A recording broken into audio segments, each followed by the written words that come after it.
Hello नमस्कार। कोविड-19 के इस मुश्किल घड़ी में बच्चों, हम सभी लोग अपने घरों में रहकर कार्य करने के लिए थोड़ा मजबूर हैं।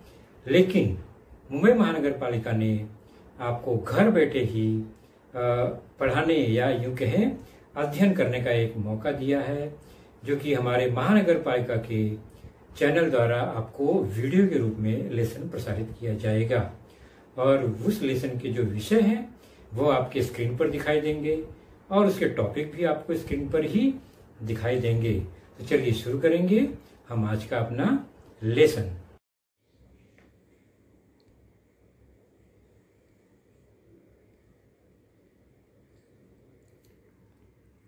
आज की कक्षा 10वीं बच्चों और विषय है गणित भाग 2। और गणित विषय के अंतर्गत, इस ज्योमेट्री विषय के अंतर्गत हमारा आज का जो पाठ होगा वह होगा आपके पाठ्य पुस्तक से लेसन नंबर 4, ज्योमेट्रिकल कंस्ट्रक्शन, भूमिति रचनाएं, जिसके अंतर्गत हमारा आज का जो घटक होगा वह है similar triangles and tangent of a circle. अर्थात आज हम जिस रचना पर चर्चा करेंगे वह होगा समरूप त्रिभुज की रचना और वृत्त की स्पर्श रेखा।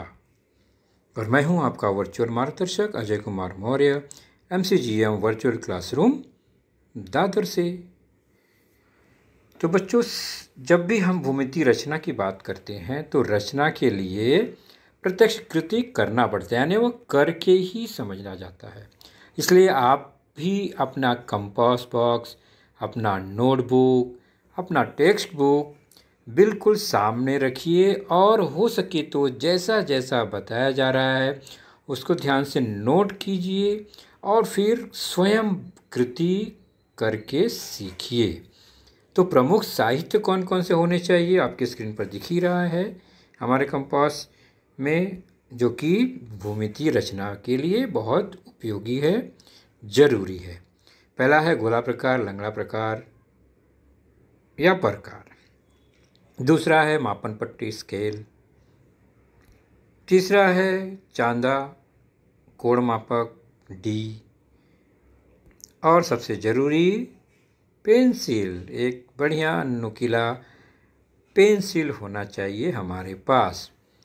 रबड़ इरेजर जो है वो ज्योमेट्रिकल कंस्ट्रक्शन के साहित्य में नहीं आता, मतलब हम रबड़ से मिटा मिटा कर कोई कंस्ट्रक्शन नहीं करेंगे। कंस्ट्रक्शन कार्य में रबड़ का उपयोग नहीं करना चाहिए, ये बात ध्यान रखिए बच्चों हमेशा। चलिए, अब कंस्ट्रक्शन जब हम करते हैं, रचनाएं करते हैं, तो उसमें कुछ बेसिक रचना है जो हमें पिछली कक्षाओं से हम सीखते आए हैं, वो हमें याद रहना चाहिए या पहले उसका कुछ प्रैक्टिस करना बहुत ही ज़रूरी है। वो छोटी छोटी रचनाएं अगर हमें आती हैं तो हम फिर अपने इस घटक की जो रचनाएं हैं उसको आसानी से कर लेंगे। तो पहले हमने कौन कौन सी रचनाएं अब तक की होगी? तो दिए गए कोण की रचना करना, कोण बनाने आना, यानी चांदे का उपयोग करके हम क्या कोण बना पाते हैं।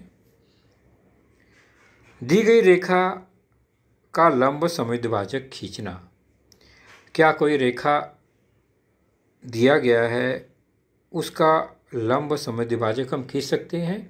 तो चूंकि रेखा का लंब समद्विभाजक तो होगा नहीं, तो रेखाखंड है, रेखाखंड का लंब समद्विभाजक हम खींचेंगे। रेखा का लंब खींच सकते हैं रेखा पर, लेकिन उसका समद्विभाजक तो निश्चित नहीं है, तो रेखाखंड का समद्विभाजक हम खींचना सीखेंगे। दूसरा, दी गई रेखा के बाहर अगर कोई बिंदु है तो उस बिंदु से उस रेखा के समांतर रेखा खींचने हमें आता है। और दिए गए रेखाखंड की दी गई संख्या, यानी कोई रेखाखंड दी गई है और उससे कहा गया है कि उसे 2 भाग, 3 भाग, 4, 5 समान भागों में विभाजित करना है, तो कैसे करते हैं? और रेखाखंड का अगर हम समान भागों में विभाजित कर लेंगे तो फिर अनुपात में भी हमें विभाजित करना आ जाएगा।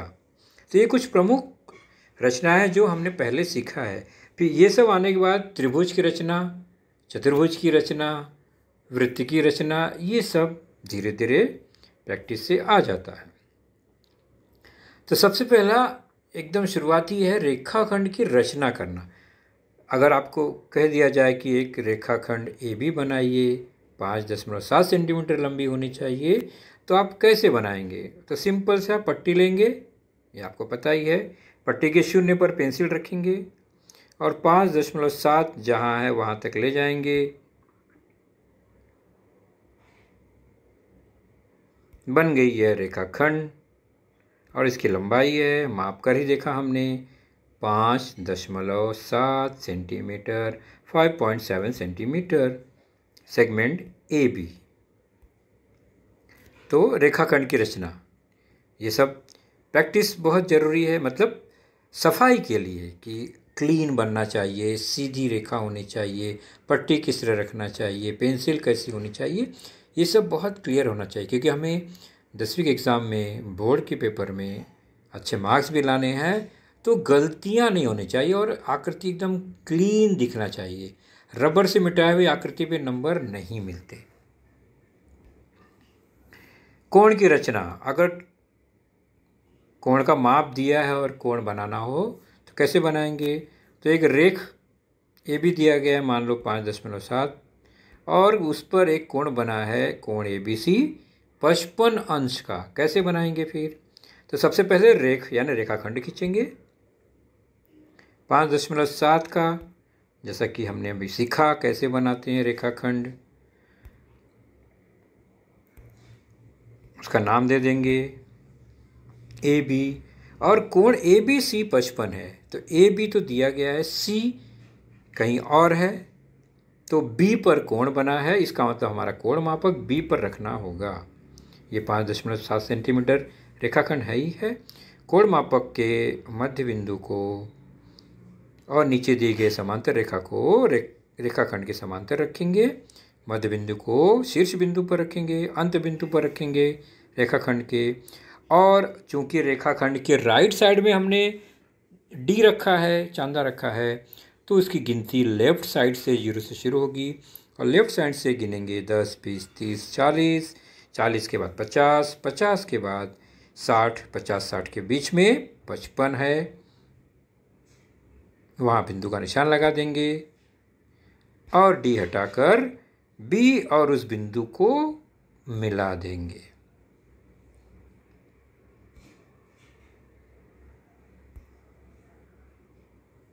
तो कोण बनाने की प्रैक्टिस हमने कर लिया अगर माप दिया गया है तो।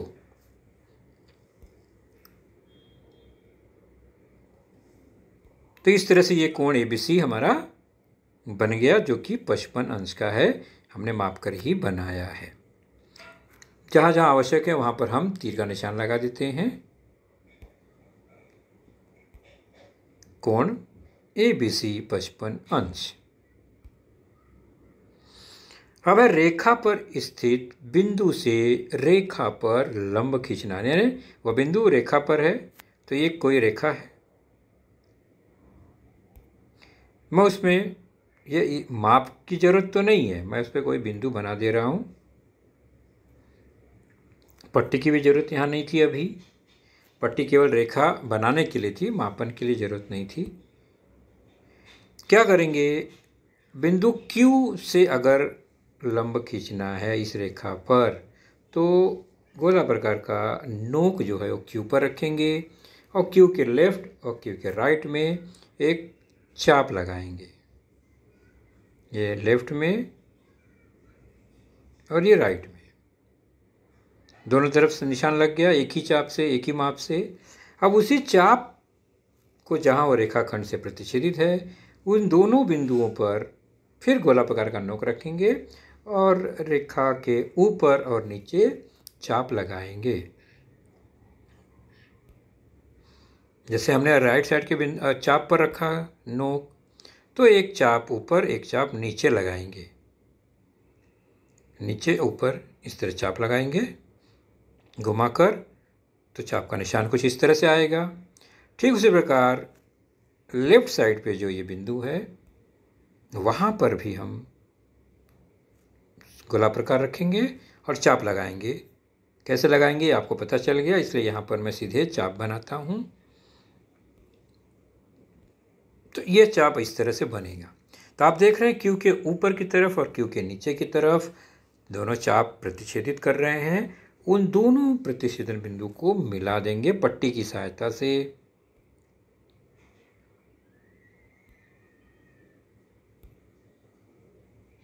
और हम देखते हैं कि वो क्यू से होकर ही जाता है। तो लंब भी है और क्यू से होकर जा रहा है एकदम परफेक्ट। अगर आपने सही चाप लगाया है तो निशान लगा देंगे, ये लंब है, तीर का निशान लगा दिया हमने। तो ये हो गया रेखा पर स्थित बिंदु से रेखा पर लंब बनाया हमने। चलिए अब अगर बिंदु रेखा के बाहर है, रेखा पर नहीं है, यहाँ पर M है, M से PQ पर एक लंब खींचना है, तो क्या करेंगे? वहाँ पर हमने क्या किया था, जिस बिंदु से लंब खींचना था उसी पर पहले गोला प्रकार की नोक रखते हैं। वही काम यहाँ भी करना है।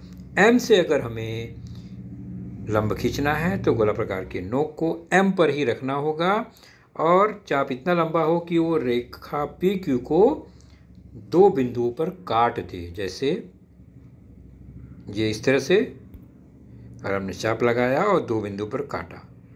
पहले भी हमने रेखा पर स्थित बिंदु पे जब नोक रखा था तो रेखा को दो बिंदुओं पर लेफ्ट और राइट में काटा था, बराबर। सेम वही यहाँ पर भी है, दो बिंदुओं पर यह प्रतिच्छेदित कर रहा है। अब क्या करेंगे, जो पहले किए थे, इन्हीं दो बिंदुओं पर फिर से गोला प्रकार रखेंगे और चाप लगाएंगे।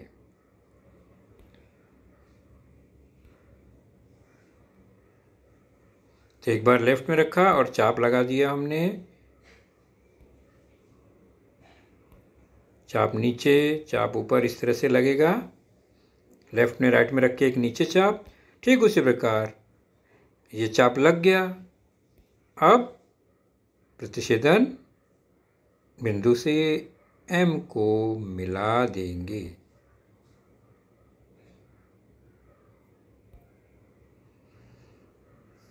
तो M से रेखा PQ पर लंब बन गया यहाँ पर।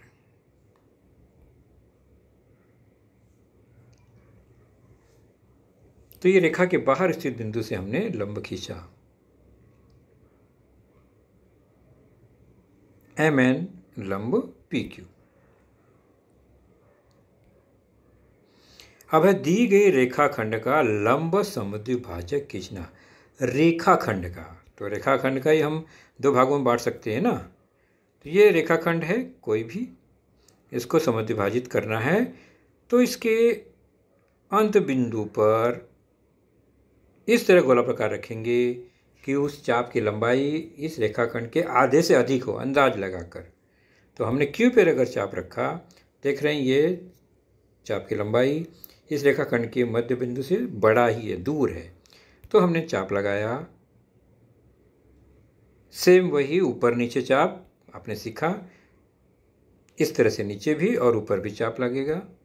वही कृति लेफ्ट में भी रख के करनी है, सेम, और इस तरह से चाप लगाना है।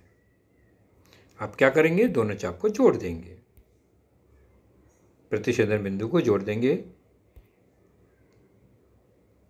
बस ये लंब बन गया और समद्विभाजक भी हो गया।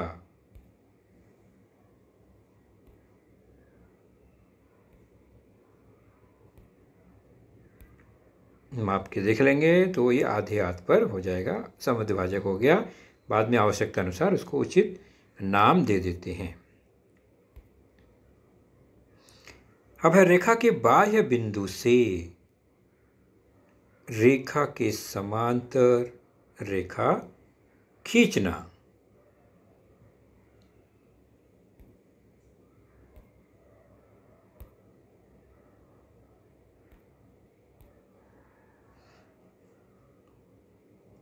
तो हमने क्या किया, ये एक रेखा है PQ, बाहर बिंदु M है, और तो सबसे पहला काम है M से रेखा पर एक लंब खींचना, और अभी हमने वो सीखा तो मैं उसको रिपीट नहीं करूँगा। बाहर बिंदु से बाह्य बिंदु से पी क्यू पर लंब खींचना हमें आ गया, इसके पहले के स्लाइड में आपने देखा। तो वही कृति करते हुए यहाँ एक लंब खींचना है, तो मैं सीधे सीधे लंब खींच देता हूँ। कृति आप स्वयं कर लेंगे इसके पहले की रचना देखकर। तो ये लंब खींच दिया हमने। अब क्या करना है, एम पर, बिंदु एम पर लंब खींचना है एम एन के लिए, यानी एम एन रेखा पर एम से लंब होना चाहिए, यानी रेखा पर स्थित बिंदु से रेखा पर लंब, वो भी हमने सीखा है। क्या अर्थ हुआ इसका कि एम बिंदु पर हम फिर नोकर के अपना गोला प्रकार रखेंगे और उसके ऊपर नीचे चाप लगा देंगे, जैसा निशान लगा दिया हमने। अब इसी दोनों चाप के आधार पर हम एम बिंदु पर एक लंब खींचेंगे। ये आपने सीखा है। चाप का प्रतिच्छेद बिंदु और एम को मिला देंगे, अर्थात वह भी लंब हो गया रेखा एम एन पर।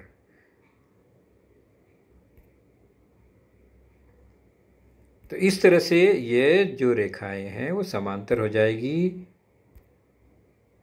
रेखा आर एम और रेखा पी क्यू ये समांतर होगी, क्योंकि आर एम भी लंब है रेखा एम एन पर और पी क्यू भी लंब है रेखा एम एन पर।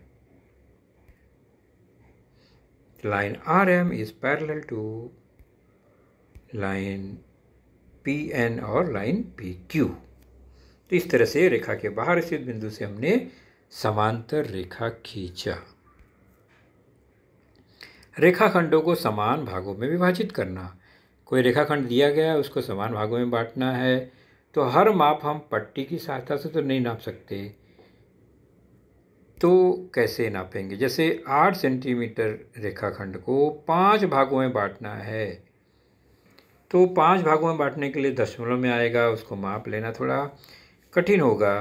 तो बेहतर है कि हम रचना द्वारा उसको करें। तो पी क्यू 8 सेंटीमीटर कैसे खींचते हैं ये आपको पता है। 0 से लेकर 8 तक जाएंगे, ये 8 सेंटीमीटर एक लंबी रेखाखंड पी क्यू बन गया। अब इसको 5 भागों में बांटना है। ध्यान से देखिए कैसे बांटते हैं।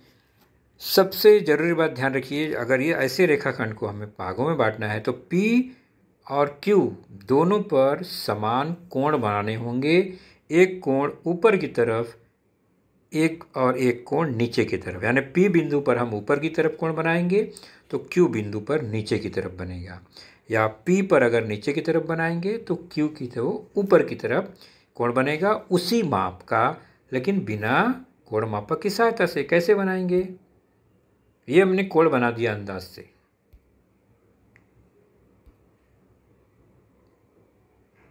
तो अब क्या करेंगे, P पर गोला प्रकार रखेंगे और इस तरह चाप लगाएंगे कि वह रेखा पी क्यू और उस कोण की भुजा को प्रतिच्छेदित कर दे। उसी माप को Q पर रखेंगे और नीचे की तरफ वही माप का चाप लगा देंगे, बराबर। अब फिर P की तरफ आएंगे और चाप जहाँ प्रतिच्छेदित हुआ है वहाँ गोल प्रकार रखेंगे और कोण की भुजा पर वो जहाँ प्रतिच्छेदित हुआ है उतना माप लेकर, उसी माप को लेकर Q पर आएंगे, Q की तरफ। अब उस चाप और रेखा के प्रतिच्छेद बिंदु पर रखकर चाप लगा देंगे, ताकि उस पहले वाले चाप को ये चाप प्रतिच्छेदित कर दे। तो ये जहाँ पर प्रतिच्छेदित हो रहा है उस बिंदु से Q को मिला देंगे पट्टी की सहायता से।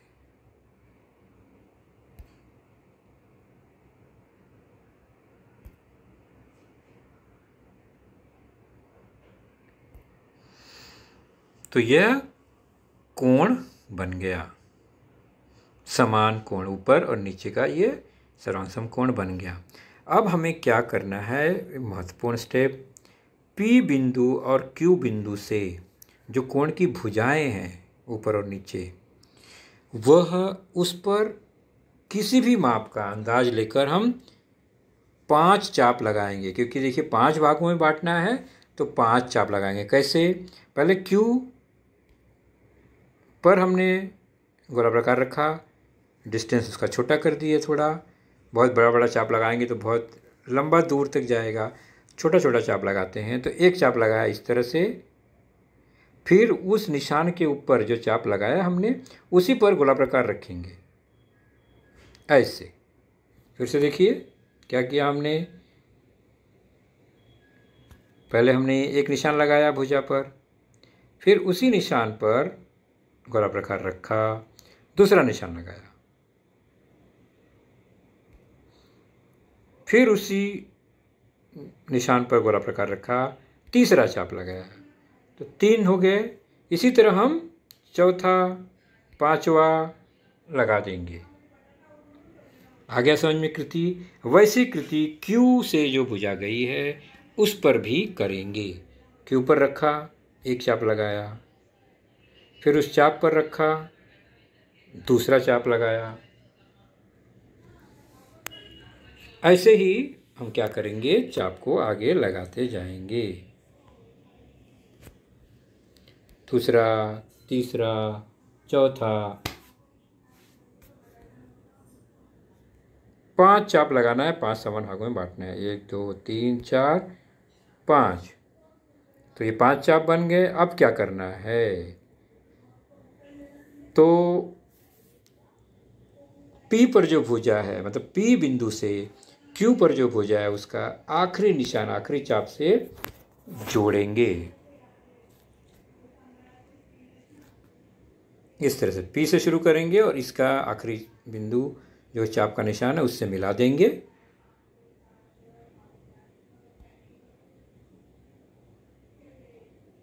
ऐसे ही दूसरे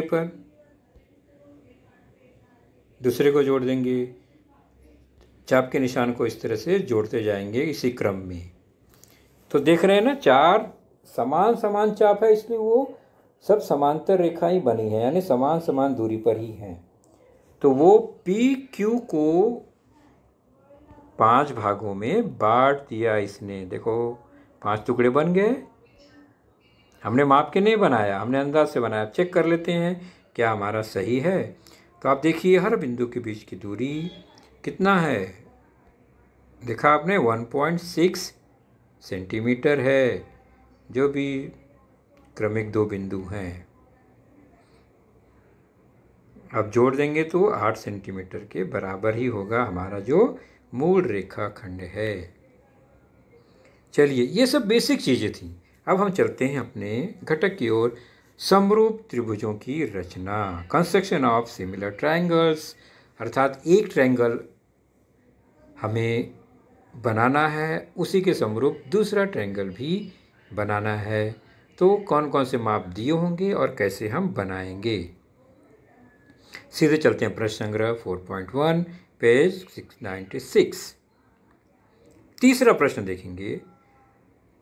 त्रिभुज RST समरूप त्रिभुज XYZ, 2 त्रिभुज समरूप हैं। यहाँ पर त्रिभुज RST में RS 4.5 सेंटीमीटर, कोण RST 40 अंश, ST 5.7 सेंटीमीटर और RS बटे XY बराबर 3/5। तो त्रिभुज RST तथा त्रिभुज XYZ की रचना कीजिए। दोनों त्रिभुज की रचना करना है बच्चों, लेकिन त्रिभुज की रचना के लिए 3 घटकों की आवश्यकता होगी। तीनों भुजा या तो पता हो, 2 भुजा 1 कोण पता हो, या 2 कोण 1 भुजा पता हो। इस तरह से जानकारी होनी चाहिए तो हम त्रिभुज की रचना करेंगे। तो पहले देखते हैं हमारे पास कौन कौन सी जानकारी है। पहली जानकारी है त्रिभुज समरूप होने के कारण उनका एक भुजा संगत भुजाओं का अनुपात दिया गया है 3/5। इससे हमें क्या जानकारी मिली कि RS छोटा है, XY बड़ा है, अर्थात त्रिभुज RST छोटा त्रिभुज होगा और त्रिभुज XYZ बड़ा त्रिभुज होगा। तो सभी भुजाओं का अनुपात 3/5 ही होगा, क्योंकि समरूप त्रिभुज हैं ये। तो हम कच्ची आकृति बनाएंगे 2, एक छोटी एक बड़ी, और छोटी त्रिभुज का नाम RST रखेंगे।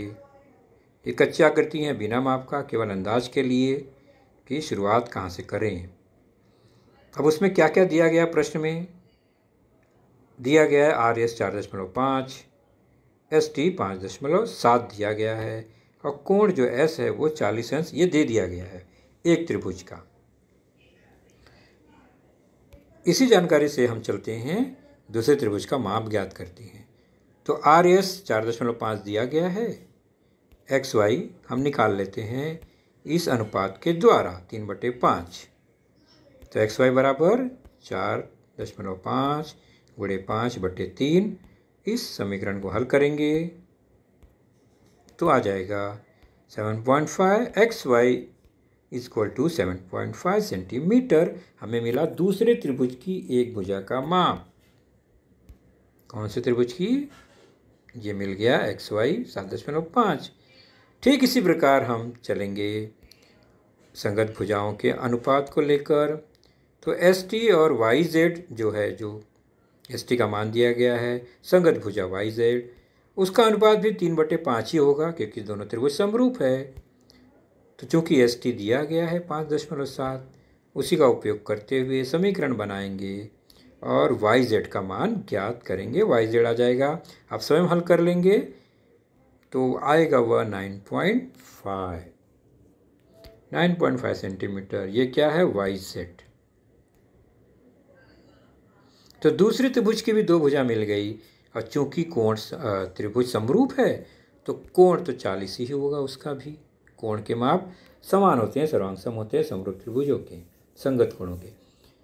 तो अब दोनों त्रिभुज के 3-3 घटक मिल गए हैं। इसी माप के आधार पर, कच्ची आकृति को ध्यान से देखिए, इसी माप के आधार पर मैं एक त्रिभुज की रचना करूंगा, दूसरा हूबहू वैसे ही करना है।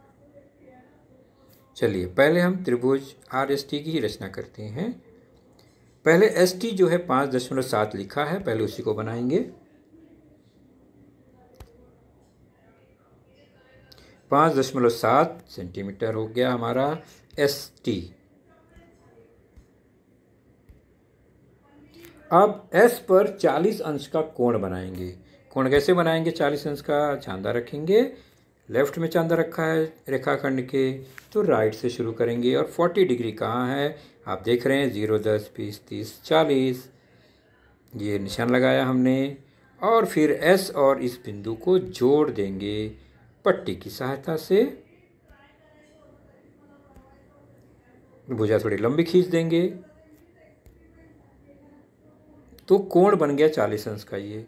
अब आर इसी भुजा पर होगा। कहाँ होगा? तो एस और आर जो है 4.5 है, तो एस से आर 4.5 दूरी पर होगा।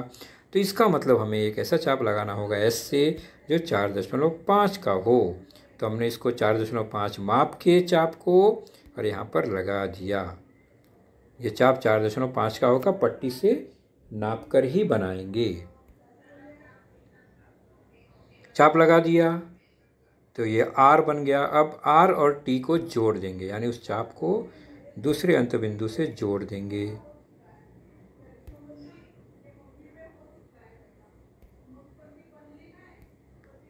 तो ये जोड़ दिया हमने, कोण 40 अंश का था ही, आर बन गया, नाप लिख दिया।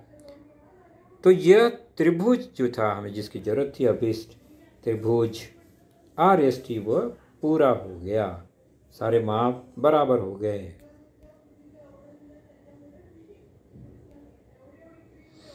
तो त्रिभुज आर एस टी की तरह ही त्रिभुज एक्स वाई जेड की भी रचना करेंगे, आप स्वयं करेंगे। तो सबसे पहले काम क्या करेंगे आप लोग? पहले एक्स वाई खींचेंगे 9.5 जैसा कि पहले खींचा छोटे त्रिभुज में। फिर वाई पर 40 अंश का कोण बना देंगे और बाद में वाई से 7.5 का एक चाप लगाएंगे और उस चाप से जेड को जोड़ देंगे।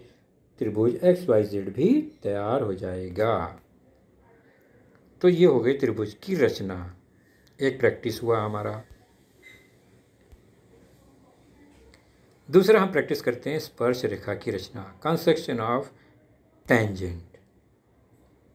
वह 3 प्रकार से है।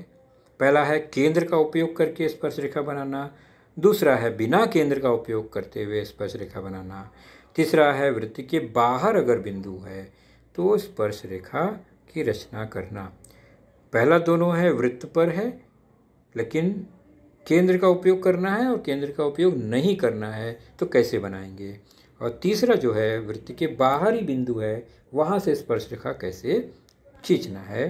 तो हम आज एक देखेंगे वृत्त के केंद्र का उपयोग करते हुए स्पर्श रेखा की रचना। प्रश्न है आपके प्रश्न संग्रह 4.2 का पेज नंबर 98 पे। दूसरा प्रश्न, 2.7 सेंटीमीटर त्रिज्या वाला एक वृत्त बनाइए। इस वृत्त पर स्थित एक बिंदु से वृत्त पर स्पर्श रेखा खींचिए।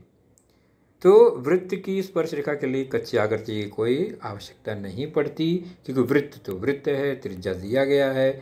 तो 2.7 खाली त्रिज्या मापेंगे पट्टी से, 0 से रखकर गोलाप्रकार को माप लिया हमने। 2.7 है, बिल्कुल है।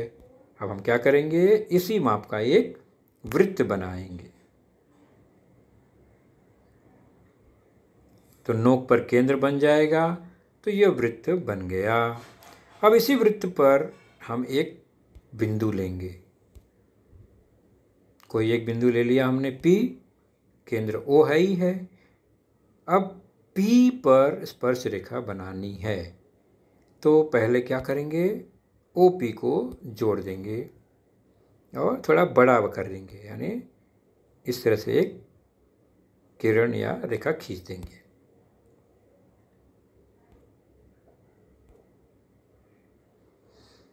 अब हम जानते हैं कि स्पर्श रेखा त्रिज्या पर लंब होता है। यहाँ त्रिज्या OP है तो OP पर जो P बिंदु से लंब होगा वही वृत्त की स्पर्श रेखा होगी, है ना। तो P बिंदु पर हमें लंब खींचना है, यानी दिए गए रेखा पर स्थित बिंदु से लंब खींचना। ये हमने पहले ही प्रैक्टिस किया है। कैसे लिखते हैं, पहले P पर एक प्रकार रखेंगे और राइट और लेफ्ट में चाप लगाएंगे उसी सेम माप का। अब इसी दोनों चाप पर प्रकार रख के ऊपर नीचे चाप लगाएंगे, ऊपर और नीचे। सेम ऐसे ही लेफ्ट साइड पे जो चाप है उस पर रखेंगे और ऊपर और नीचे चाप लगा देंगे। अब क्या करेंगे, दोनों चाप जहाँ प्रतिच्छेदित हो रहे हैं ऊपर और नीचे उसको जोड़ देंगे और हम देखेंगे वो P से ही होकर जाना चाहिए, तभी हमारी आकृति सही होगी और लंब भी है ही है ये। तो ये बन गया रेखा L जो कि OA पर लंब है, या यूँ कहें कि P बिंदु से वह स्पर्श रेखा है। तो रेखा L वृत्त की स्पर्श रेखा है। तो इस तरह के जो प्रश्न हैं बच्चों, आप उसको हल करने का प्रयास कीजिए। इसके आगे की जो रचना होगी हम उसे अपने दूसरे लेसन में लेंगे। तो बच्चों, आपने देखा आज का लेसन, उसके प्रमुख मुद्दों को ध्यान से बार बार दोबारा देखकर समझने का प्रयास कीजिए, क्योंकि एक बार देखने पर किसी को भी वो पूरा मुद्दा समझ में नहीं आता। तो जैसे ही हम 2 बार 3 बार देखेंगे तो हमें वह समझ में आने लगेगा। और इसके आगे की जानकारी जो होगी बच्चों, वह निश्चित ही हमारे अगले वीडियो में होगी। तो उस वीडियो को देखने के लिए, उसकी सूचना प्राप्त करने के लिए जो नीचे सब्सक्राइब का बटन होता है उसे जरूर प्रेस कीजिए और नोटिफिकेशन ऑन रखिए, ताकि जैसे ही हमारा लेसन चैनल पर डाला जाएगा आपको वह तुरंत प्राप्त होगा। तो अपना ख्याल रखिए, सुरक्षित रहिए। Thank you.